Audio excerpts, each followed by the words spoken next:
জয় নিতাই, জয় গৌর, জয় জগন্নাথ। আজকের ভিডিওটা হতে চলেছে সবথেকে বিশেষ, সবথেকে সুন্দর, কারণ টাইটেল এবং থাম্বনেল দেখে তো আপনারা বুঝেই গেছেন যে ভিডিওটার মূল বিষয়বস্তু হতে চলেছে জগন্নাথ প্রভুর রথযাত্রা সম্পর্কে এমন কিছু অজানা তথ্য যেগুলো হয়তো আপনারা আগে জানতেন না। ভিডিওটা স্কিপ না করে সম্পূর্ণ দেখবেন, কারণ এই ভিডিওতে আপনাদের সাথে ভাগ করে নেব জগন্নাথ প্রভুর যে তিনটে রথ, সেই যে মূল তিনটে রথ থাকে, সেই তিনটে রথের নাম কি, তাদের রং কি, তার উচ্চতা কত, তার মধ্যে যে ধ্বজ থাকে সেই ধ্বজের নাম কি, সেই রথের কি নাম, এই সমস্ত কিছু। আর আগামী 16ই জুলাই বৃহস্পতিবার রথযাত্রা, যেটা হলো এই শুধু ভারতবর্ষের নয়, সমগ্র বিশ্বেই এই রথযাত্রা পালন করা হয়। সবচেয়ে বড় উৎসব এই রথযাত্রা। এখানে ভক্ত ভগবানকে নয়, বরং ভগবানের মূল বিগ্রহ মন্দির থেকে বাইরে বেরিয়ে আসে ভক্তদেরকে দর্শন প্রদান করার জন্য।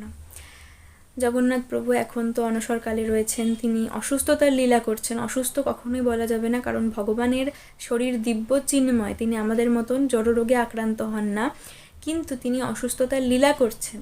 এবং ঠিক আর কিছুদিন পর, অর্থাৎ রথযাত্রার ঠিক আগের দিন নবযৌবন হবে, যেখানে তিনি নতুন রূপে সেজে উঠবেন, তিনি সুস্থ হবেন, এবং তারপর দিন রথযাত্রায় রথে করে তিনি গুন্ডিচা মন্দিরে, গুন্ডিচা মাসির বাড়ি পর্যন্ত যাবেন, এটা আমরা সবাই জানি। এবার এই যাত্রাপথে সকল ভক্ত তাকে দর্শন করবেন, সকল ভক্ত তাকে স্পর্শ করতে পারবেন। সারা বছর আমরা হয়তো ওনাকে দূর থেকে দর্শন করি, ওনাকে স্পর্শ করার পর্যন্ত সৌভাগ্য আমাদের হয় না, কিন্তু এই সময় তিনি এত কৃপাময়, জাতি ধর্ম বর্ণ নির্বিশেষে প্রত্যেকটি মানুষ এই সময় তাকে নিজের করে নিতে পারে, স্পর্শ করতে পারে, তার চরণ স্পর্শ করে আশীর্বাদ প্রাপ্ত করতে পারে।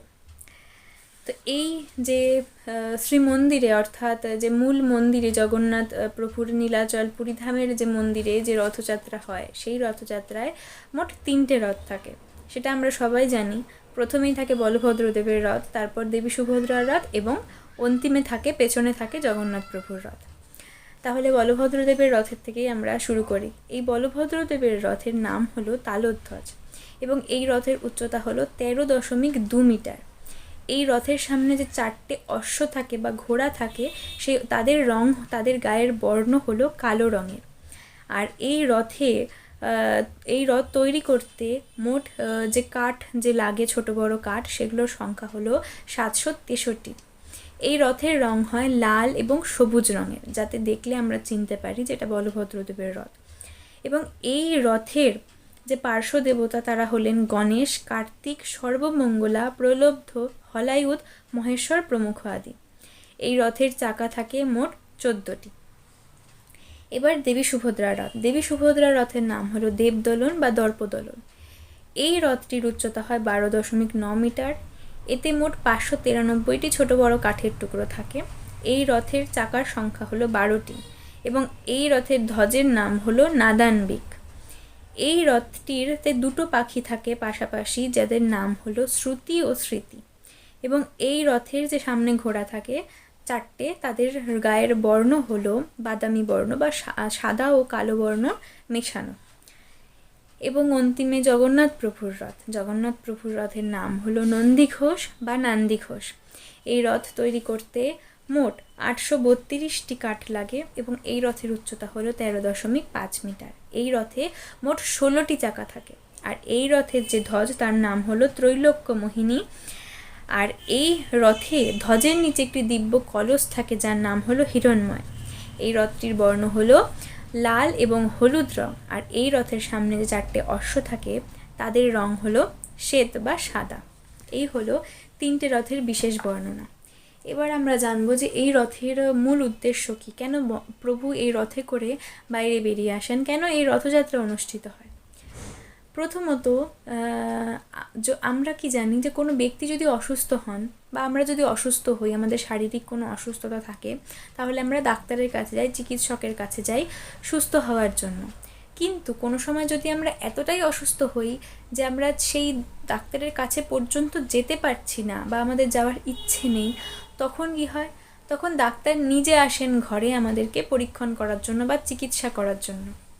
ঠিক তদ্রূপ আমরা এই কলিযুগের পাপী জীব, দুরাচারী জীব, পতিত অধম নীচ আমরা, এবং আমাদের মন নেই জগন্নাথের কাছে যাওয়ার, তার দর্শন করার। আমরা এতটাই পাপী এবং জড়রোগে আক্রান্ত যে আমরা তার কাছে পর্যন্ত যেতে পারি না, আমরা সমর্থ নই।